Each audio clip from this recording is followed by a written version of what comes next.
إن الله به عليم. صدق الله مولانا العظيم. اللهم صل على سيدنا محمد وعلى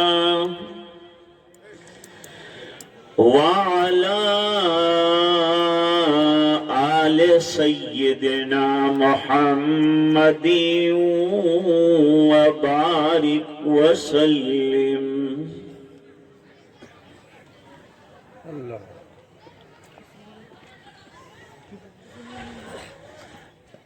پس پشت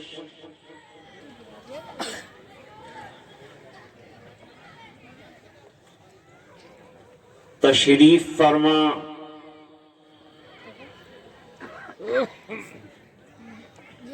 عظیم المرتبت اور جلیل القدر علماء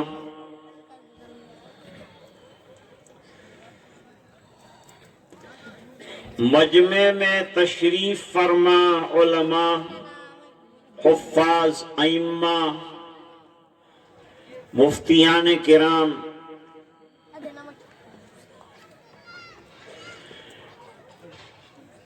اور طلباء عزیز، اساتذہ کرام،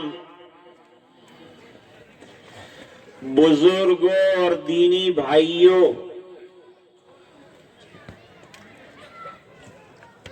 پردہ نشین دینی مابین،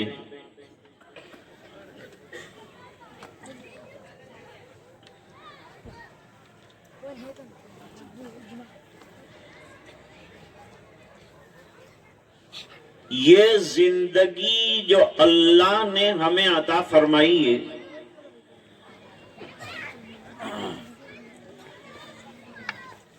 اس کا ہم نے اللہ کے یہاں کوئی تقاضا نہیں کیا.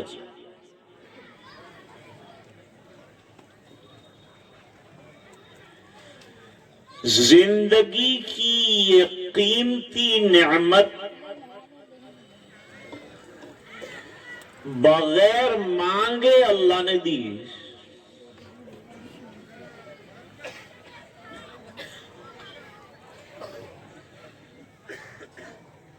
پھر عجیب بات یہ ہے کہ دنیا کی جو زندگی عطا فرمائی وہ محدود ہے اور صرف ایک زندگی ہے.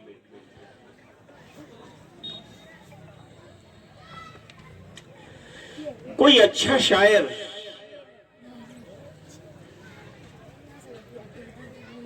جب کوئی شعر کہتا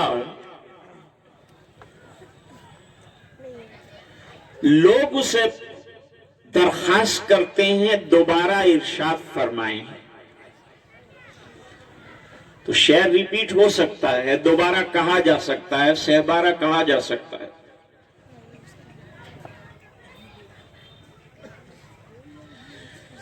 زندگی ریپیٹ ہونے والی حقیقت نہیں.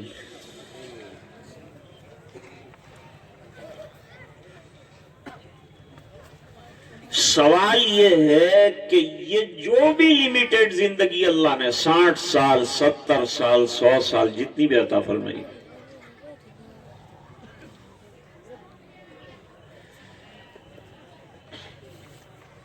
کوئی بھی دنیا میں عقل مند آدمی کوئی کام کرتا ہے تو اس کے پیچھے کوئی آبجیکٹ ہوتا ہے، کوئی پرپز ہوتا ہے. اتنی مخلوق کو اللہ نے بنایا تو کوئی مقصد تو ہوگا. مقصد بنانے والے سے مقصد پوچھنا، اور بنانے والے نے مقصد قرآن کریم میں بیان کیا ہے. قرآن کریم اللہ کی کتاب بھی ہے، اللہ کا کلام بھی. دوسری آسمانی کتابیں تو ہیں، کلام اللہ نہیں.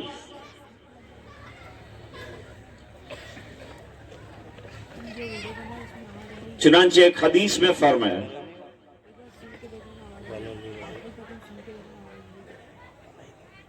تبرک بالقرآن، قرآن کریم سے برکت حاصل کرو. 10 طلبہ عزیز نے حفظ قرآن کریم مکمل کی، سعادت حاصل کی. یہ آج کا جلسے کا خلاصہ اور لب لباب ہے جس کے لیے آپ حضرات تشریف لائیں. فرمایا تبرک بالقرآن، قرآن سے برکت حاصل کرو، پڑھو، عمل کرو، گھر میں اس کو جاری رکھو، اس کی تلاوت کرتے رہو، حفاظ اس کا دور کرتے رہیں، ورنہ قرآن آتا جلدی ہے تو جاتا بھی جلدی ہے.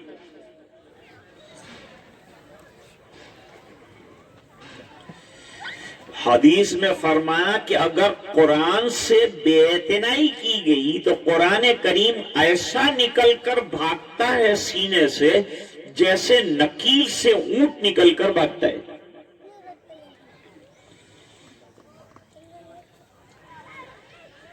اس لیے قرآن یاد ہونے کے بعد قرآن کو باقی رکھنا اصل ہے.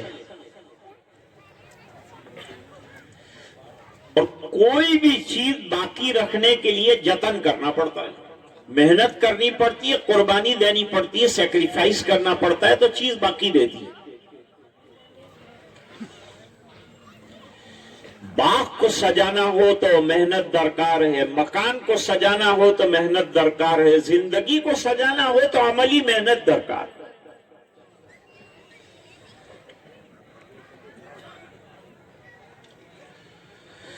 فرمایا تبرک بالقرآن فإنہ کلام اللہ، اس بنا پر کہ یہ اللہ کا کلام ہے. اور کلام کہاں سے نکل کر آتا ہے؟ فرماتے متکلم کے اندر سے نکل کر آتا ہے. وخرج من، کلام جو ہوتا ہے متکلم کے اندر سے نکل کر آتا ہے. اس لیے اللہ کی ذات قدیم اور قرآن کریم بھی قدیم.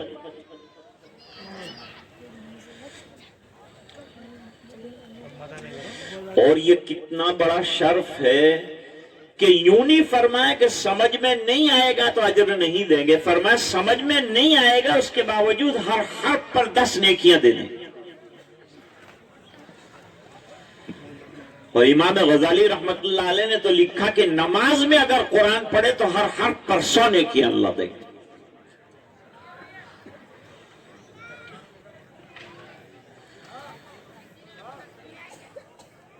تو اللہ تعالی اپنے کلام میں ہمیں جو زندگی ملی ہے اس کا مقصد بیان کرتے ہیں. بہت ایزی ہے، ڈیفیکلٹ مقصد نہیں ہے. فرمایا وما خلقت الجن والانس الا لیعبدون،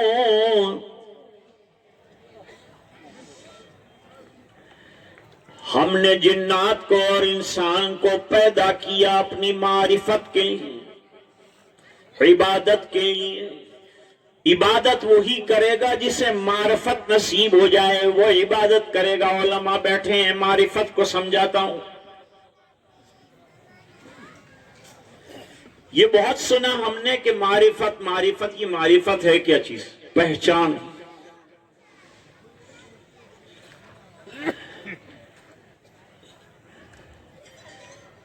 میں راستے پر چل رہا ہوں،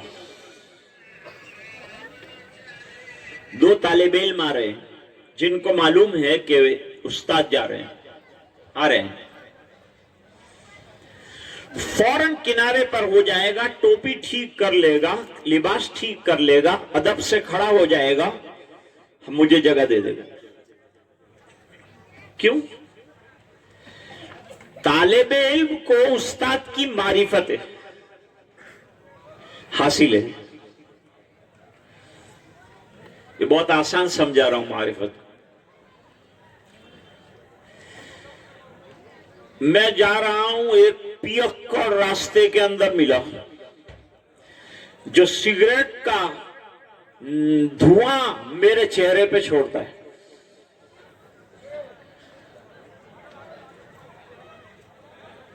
کیوں؟ اس لیے کہ اسے میری پہچان نہیں ہے. تو جب پہچان ہو جائے گی اللہ تعالیٰ کی تو عبادت میں دل لگ جائے گا، اور عبادت آدمی کرنا شروع کر دے گا کہ یہ میرا مقصد زندگی، میری زندگی کا مقصد، میری زیست کا خلاصہ، تیرے عاشقوں میں جینا، تیرے عاشقوں میں مرنا۔ یہ کب ہوگا؟ جب اللہ کی معرفت نصیب ہو جائے، عبادت اس کے لیے ایک عادت کی حیثیت بن جائے گی اور اس کو بڑا لطف نصیب ہوگا۔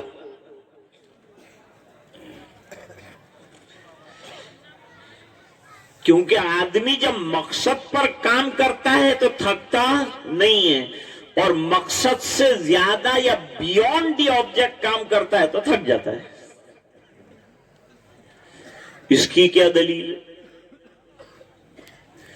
اس کی دلیل بھی قرآن شریف میں ہے۔ حضرت موسیٰ علیہ السلام چٹان تک پہنچے علم کے حاصل کرنے کے لیے حضرت خضر سے۔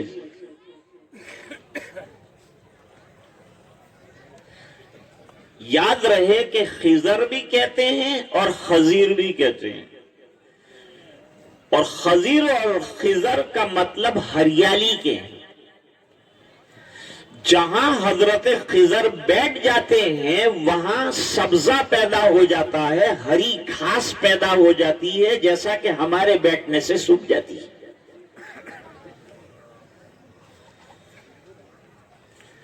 اس لیے ان کو خضر کہا۔ حضرت خضر کون ہیں؟ علماء کو معلوم ہے، رجال غیب میں سے۔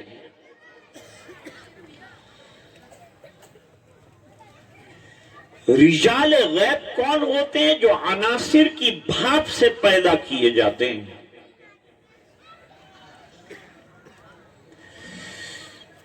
فرمایا وَمَا خَلَقْتُ الْجِنَّ وَالْإِنسَ إِلَّا لِيَعْبُدُونَ۔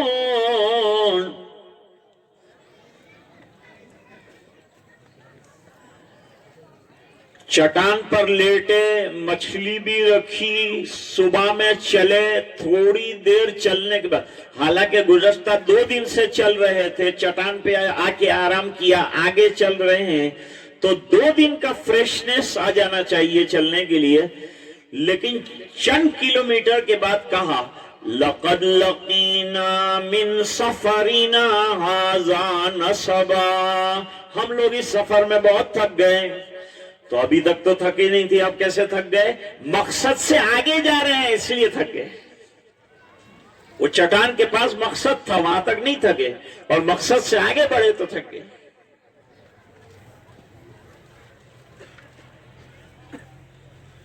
آدمی اکتفا نہیں کرتا، قناعت نہیں کرتا۔ میں جین سماج کے ایک بہت بڑے سمیلن میں گیا تھا،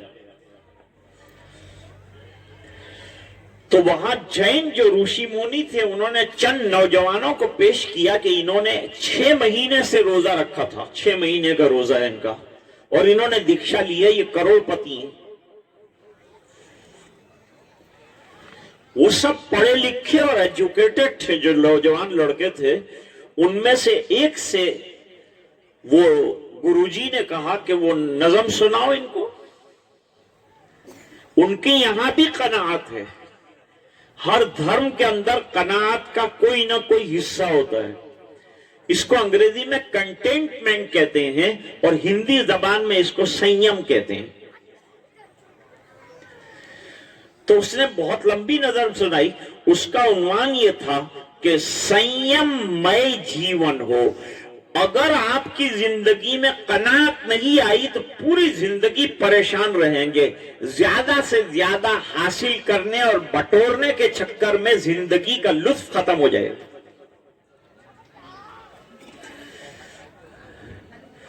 نبی کریم صلی اللہ علیہ وسلم نے فرمایا کہ طول العمل یعنی امیدوں کا لمبا ہو جانا دل کو سخت کر دیتا ہے۔ دل کے سخت ہونے کی علامت یہ ہے کہ کسی کی کوئی نصیحت اس کو کام نہیں آتی. فَطَالَ عَلَيْهِمُ الْأَمَدُ فَقَسَتْ قُلُوبُهُمْ. قرآن کریم نے بھی یہی بات کہی ہے. ان کی امیدیں لمبی ہو گئی، اس بنا پر ان کے دل سخت ہو گئے، اعمال کی طرف متوجہ نہیں ہوتے، عبادات کی طرف متوجہ نہیں ہوتے، اعمال صالحہ کی طرف نہیں چلتے.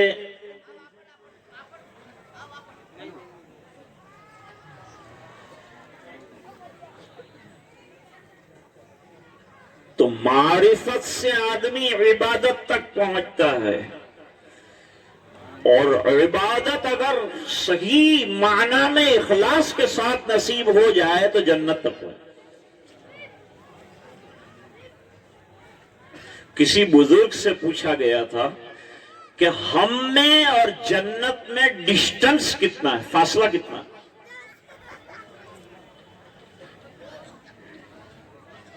انہوں نے کہا ایک قدم خواہشات پر رکھ دو،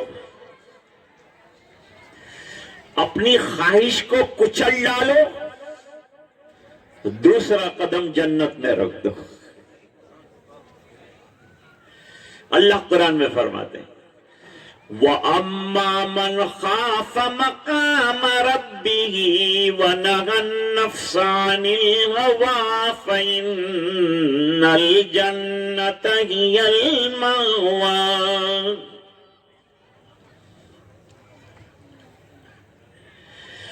جو اپنے پروردگار کے سامنے کھڑے ہونے سے ڈرا کا مطلب یہ ہے کہ اے اللہ تو نے زندگی عطا فرمائی، تو نے کچھ تقاضے ہمارے سامنے رکھے، کچھ احکام رکھے، ہم نے عمل نہیں کیا تو تجھے منہ کیا دکھائیں گے. یہ ہے اللہ کا ڈر کہ مرنے کے بعد منہ کیا دکھائیں گے اللہ.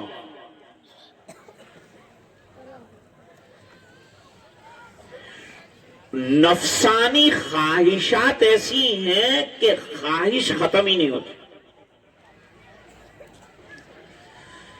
ہزاروں خواہشیں ایسی کہ ہر خواہش پہ دم نکلے، اور بہت نکلے میرے ارماں پھر بھی کم نکلے. ایک تمنا پوری ہوتی ہے تو دوسری سامنے آ جاتی ہے، وہ ختم ہوتی ہے تو تیسری وش سامنے آ جاتی ہے، چوتھی وش سامنے آ جاتی ہے.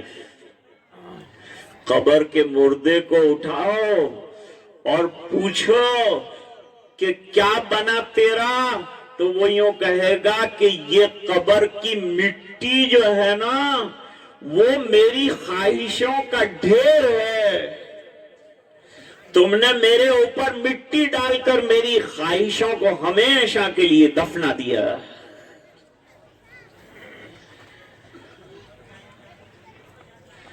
ہمیشہ مرنے کا خیال رکھو.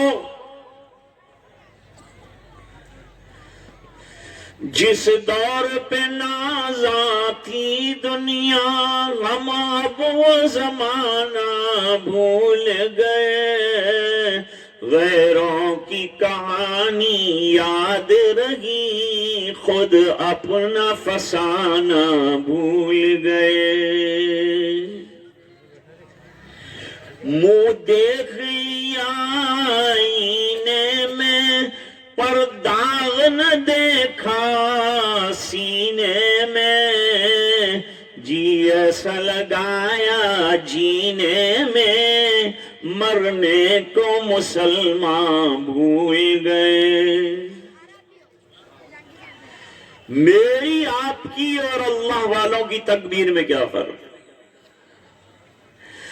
تکبیر تو اب بھی ہوتی ہے مسجد کی فضا میں اے انور. جس ضرب سے دل ہل جاتے تھے وہ ضرب لگانا بھول گئے.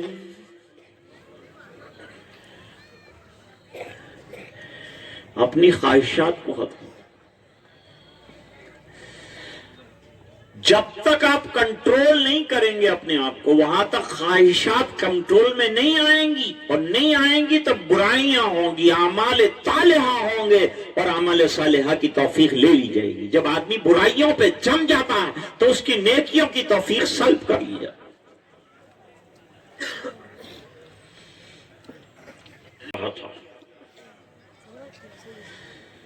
کہ زندگی اللہ نے ایک ہی دی ہے، یا بناؤ یا بگاڑو۔ بگڑ گئی تو گئے کام سے، اب پچھتاؤ کچھ نہیں ہوگا۔ اب افسوس کرو قبر میں جا کے کچھ نہیں ہوگا۔ جب لوگوں کو جنت میں جاتے دیکھیں گے اور بدکاروں کو جہنم میں جاتے دیکھیں گے تو روئیں گے اور کہیں گے کہ کاش ہم لوگ دوبارہ دنیا میں بھیجے جائیں، اچھے عمل کر کے۔ وہ کیسے جا رہے جنت میں، ایسے ہم بھی جائیں۔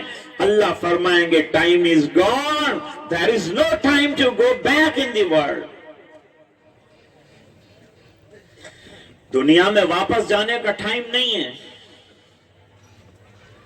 میں ایک لائف دے چکا، 40 سال سے زیادہ جس کو عمر مل گئی، وہ اللہ کے یہاں اگر پکڑ میں آ گیا تو کوئی عذر پیش نہیں کر سکے گا۔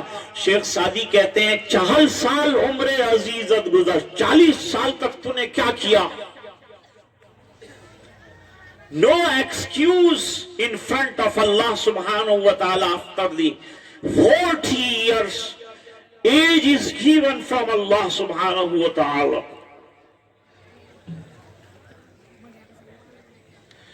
ہم لوگ غفلت میں پڑے ہیں، غفلت ایسی چھائی ہے، ایسی چھائی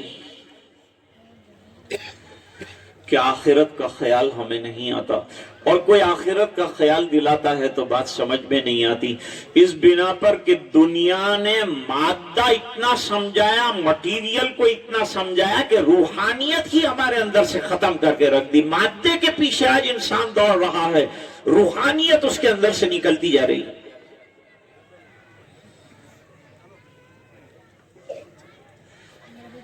اب ذرا غور سے سننا،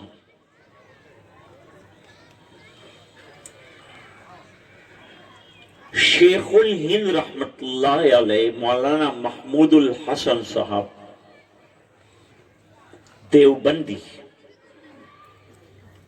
رحمہ اللہ تعالی مالٹا کے قید خانے میں تھے۔ کیوں تھے؟ آزادی کی جنگ لڑ رہے تھے۔ قصور یہ تھا کہ ہندوستان کو غلامی سے انگریزوں کی نکالنے کے لیے جد و جہد کر رہے، اور ان کے ساتھ اور بہت سے لوگ، جیسے مولانا عزیر گل صاحب بھی ساتھ تھے۔ پھر ایک زمانے میں حضرت مدنی رحمت اللہ علیہ بھی، کتنے ہی لوگ مظلوم قید خانوں کے اندر گئے ہیں، ایک تاریخ ہے۔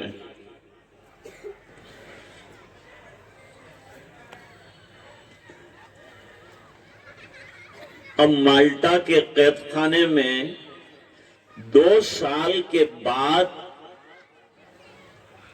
انگریز حکومت نے کورٹ میں کیس چلایا، اور کیس چلا کر ان کو ڈیتھ سینٹنس یعنی پھانسی کی سزا کا اعلان کیا، اور بھی لوگوں کے لیے پھانسی کا اعلان ہوا۔ پہلے لوگ بھڑکتے تھے، جھجکتے تھے، ان کو سمجھاتے تھے کہ شہادت تو بہت بڑی نعمت ہے، سرفروشی کی تمنا اب ہمارے دل میں ہے، دیکھنا ہے زور کتنا بازوئے قاتل میں ہے۔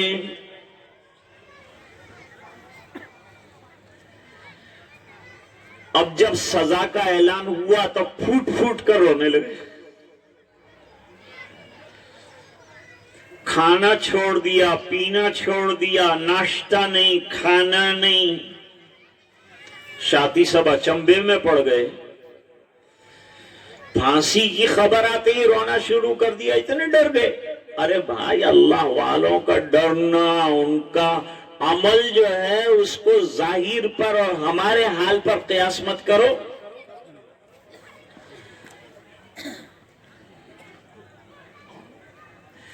کار پاکارا قیاس از خود مگیر، گرچه ماند در نوشتن شیر و شیر. علماء سمجھے ہوں گے، میں سمجھاتا ہوں. شیر لکھو نا آپ تو اس کے معنی ایک ڈراؤنا جانور، اور یہی شیر لکھو لیکن شین کے نیچے اگر زیر پڑھو تو اس کے معنی دودھ کے آتے ہیں. تو لکھنے میں تو دونوں برابر ہے لیکن معنی میں الگ ہے. پرواز ہے دونوں کی سی ایک فضا میں، کرگس کا جہاں اور ہے شاہی کا جہاں. اور الفاظ و معنی میں تفاوت نہیں لیکن ملا کی ادا اور مجاہد کی ادا.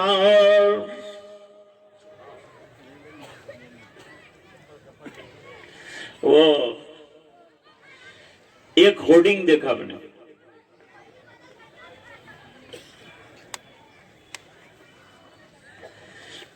پرواز کرو تو باز کی طرح کرو. باز ایک پرندہ ہے جو بہت اونچی اڑان اڑتا ہے.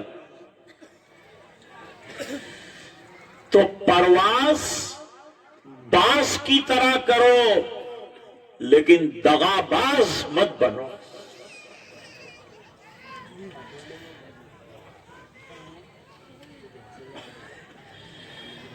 ایک نوجوان لڑکی نے ایک 70 سال کے بوڑھے عرب سے شادی کی. بہت مالدار، تیل کے کنویں، مکانات، ایسٹیٹس.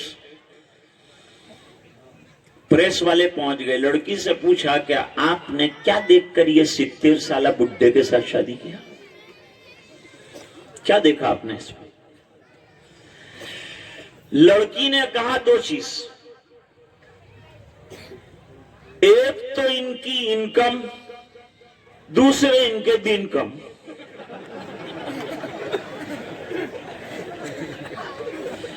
جائیں گے تو سب میرا ہی ہو جائے گا.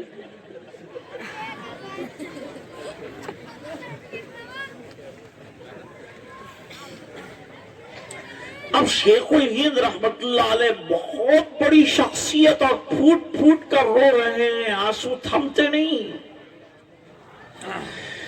ایک دن ہو گیا، 2 دن ہو گیا، اب کسی کی ہمت بھی نہیں ہے کہ حضرت کو پوچھے کیوں رو رہے ہیں، کیا وجہ ہے رونے کی. مولانا عزیر گل صاحب رحمت اللہ علیہ ابھی انتقال ہو گئے، ان کی اہلیہ کا بھی انتقال ہو گیا.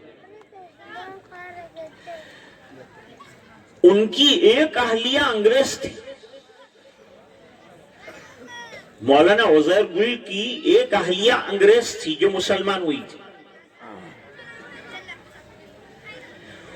وہ عورت نے جوانی کے زمانے میں مولانا عزیر گل کو خط لکھا، میں آپ سے شادی کرنا چاہتی ہوں. مولانا عزیر گل یہ خط لے کر بزرگوں کے پاس پہنچے، حضرت شیخ الہند کے پاس، دوسروں کے پاس پہنچے کہ بھئی یہ عورت جو ہے مجھ سے شادی کرنا چاہتی ہے اور اسلام بھی قبول کرنا چاہتی ہے، تو کیا کروں؟ تو حضرت نے فرمایا کہ کر لو. تو کہا کر لو تو ٹھیک ہے لیکن یہ سفید ہاتھی کو کہاں باندھوں گا میں؟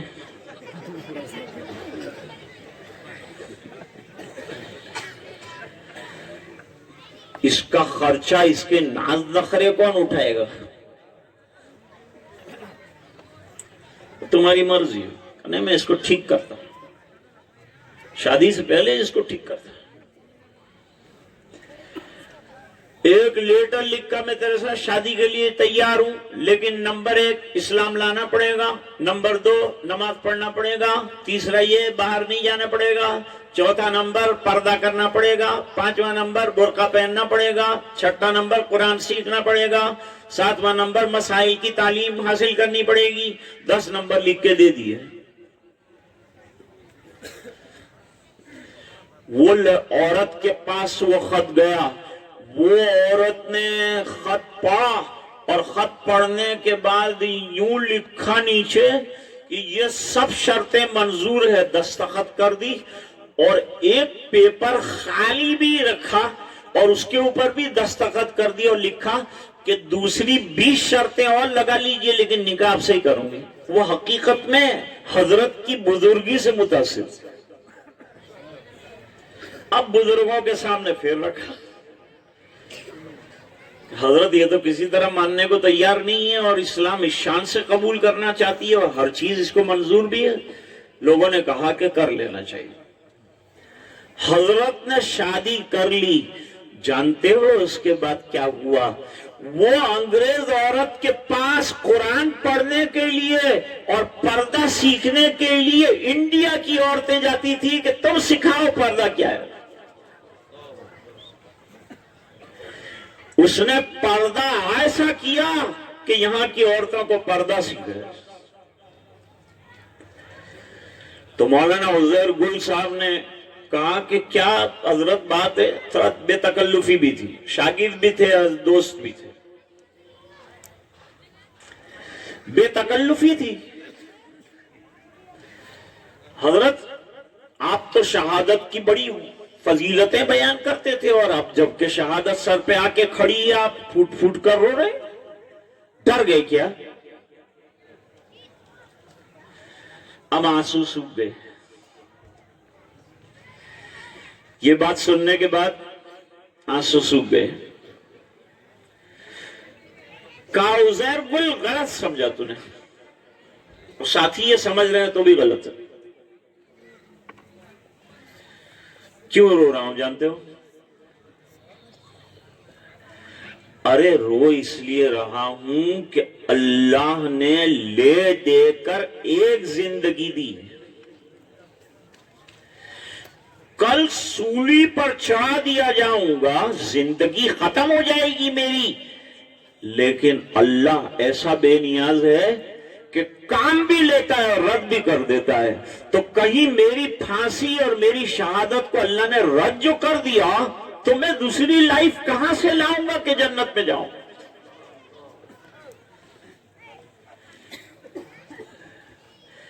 تم یوں ہی سمجھنا کہ فنا میرے لیے ہے،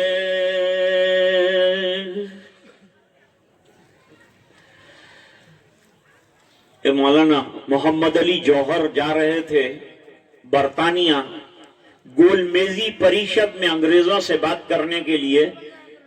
2.5 منٹ کی گفتگو تھی، گاندھی جی کو 1.5 منٹ ملی تھی، 1 منٹ ان کو ملی تھی۔ گاندھی جی نے کہا میرا بھائی محمد علی باقی کی بات بھی کرے گا، میں 1 منٹ بھی نہیں بولوں۔ تب یہ ملک آزاد ہوا ہے۔ ایسا بھائی چارہ اور ایسی محبت تو دیش آزاد ہوا، اور اسی شان کے ساتھ ہم کو اس ملک میں رہنا ہے۔ ہمارے غیر مسلم بھائیوں کو سینے سے لگا کر ہم رکھیں گے، اور ان کو بھی چاہیے کہ وہ ہمارے ساتھ اسی طرح کا سلوک کرے۔ 30 سال سے سفر میں ہوں، میں نے کسی غیر مسلم کو نماز سے روکتے ہوئے مجھے نہیں دیکھا، بلکہ وہ جگہ دے کر کہتے تھے آپ اپنی پرارتھنا کر لو۔ یہ تو سیاست جو ہے وہ گندی چیز ہے، وہ لڑاتی ہے، باقی انسانوں میں ایسی خرابی نہیں۔ بڑے با اخلاق اور اچھے لوگ ہیں یہ، اور ہم کو تو سرکار نے اخلاق سکھائے۔ تو گھر والوں نے کہا کہ اب جاؤ گے نا وہاں، مر جاؤ گے، کھپ جاؤ گے، اتنے بیمار بڈھے ہو، کیا کرو گے وہاں جا کر؟ کوئی تمہارا نام لینے والا اور مٹی ڈالنے والا نہیں ملے گا، مت جاؤ، یہاں رہو۔ کہنا نہیں، دیش کی آزادی، شہادت، سر پر کفن بھار کے جا رہا ہوں۔ ارے لڑکی بیمار ہے، اللہ شفا دے گا، اس کو اللہ کے بھروسے چھوڑ کے جا رہا ہوں۔ شعر گئے، تم یوں ہی سمجھنا کہ فنا میرے لیے ہے، پر غیب سے سامان بقا میرے لیے ہے۔ شہید مرتا نہیں ہوتا، زندہ ہوتا ہے۔ قرآن کریم نے کیا فرمایا؟ بل احیاء عند ربهم یرزقون، زندہ ہیں اور انہیں رزق دیا جاتا ہے. سیکرین والا شربت وہاں نہیں پہنچتا، وہاں تو ان کو جنت کی شراب پلائی جا رہی. تم یوں ہی سمجھنا کہ فنا میرے لیے ہے، پر غیب سے سامان بقا میرے لیے ہے. پیغام ملا تھا جو حسین ابن علی کو، خوش ہوں کہ وہ پیغام قضا میرے لیے ہے.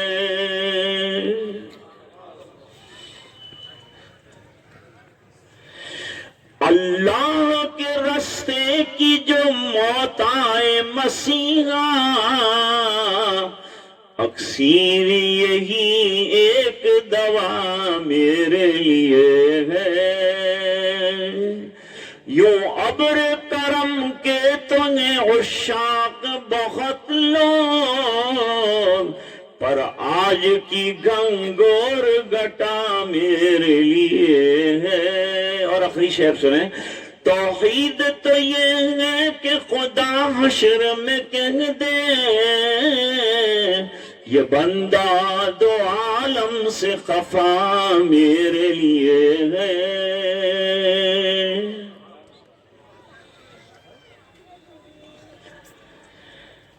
وہ یہ سوچ رہے تھے کہ یہ شہادت آئی، موت آئی تو ڈر گئے. فرمایا نہیں، اگر اللہ تعالیٰ تو بے نیاز ہے نا، کرتے نہیں ایسا اللہ تعالیٰ. ہمارا کاٹمال اور کچرے جیسا عمل بھی اللہ قبول کر لیتا ہے، اور اس پہ دیتا بہت کچھ ہے اللہ تعالیٰ. حالانکہ ہم کو دینا بھی نہیں چاہیے، لیکن اللہ تعالیٰ اپنی طرف سے نعمتوں کی برکھا کرتا ہے، ہمیں کھلاتا ہے، پلاتا ہے. ہم نافرمانیوں پہ نافرمانیاں کرتے ہیں، وہ نعمتوں پہ نعمتیں دیتا ہے. کتنا شکر ادا کرو اس کا کم ہو جائے گا. فرمایا لئن شکرتم لازیدنکم، اور شکر کا طریقہ یہ ہے کہ زبان پر بھی اللہ کا شکر ہو، عمل سے بھی شکر ہو. نہ نماز چھوٹے، نہ تلاوت چھوٹے، نہ وظیفہ چھوٹے، نہ اللہ کی عظمت اور کبریائی چھوٹے، نہ اللہ کی بڑائی چھوٹے. کوئی چیز نہ چھوٹے. شان کے ساتھ ہمیں جو ہے اللہ کی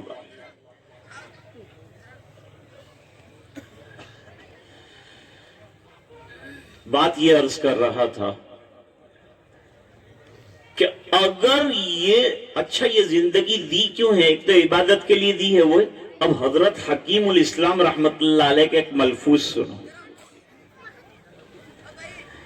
حضرت حکیم الاسلام قاری محمد طیب صاحب رحمہ اللہ تعالی نے فرمایا کہ یہ جو ایک لائف اللہ تعالیٰ نے ہم کو عطا فرمائی ہے، اس لائف میں سے ہم کو آخرت کی لائف نکالنی ہے. آخرت کی لائف نکالنی ہے. جو زندگی آخرت کی بنے گی وہ اسی زندگی سے بنے گی. آپ کیسے اس کا یوٹیلائزیشن کرتے ہیں اس کے اوپر دار و مدار ہے. How we are using our life، ہم کیسا استعمال کر لیں، ہماری زندگی کا ایک ایک لمحہ کیسے جا رہا ہے. قرآن کیا کہتا ہے؟ یا ایھا الذین آمنوا اتقوا اللہ ولتنظر نفس ما قدمت لغد. اے ایمان والو اللہ سے ڈرو. اور ایک جملہ سنو میرا، دو چیزیں مت چھوڑنا. دو چیزیں بولو نا، مت چھوڑنا. ایک اللہ کا ڈر مت چھوڑو، دوسرا اللہ کا در مت چھوڑو. نہ خدا کا دروازہ چھوڑو، مانگو اسی سے لینا ہے، اس کے علاوہ دینے والا کوئی نہیں ہے. وَمَا تَشَاءُونَ إِلَّا أَن يَشَاءَ اللَّهُ رَبُّ الْعَالَمِينَ.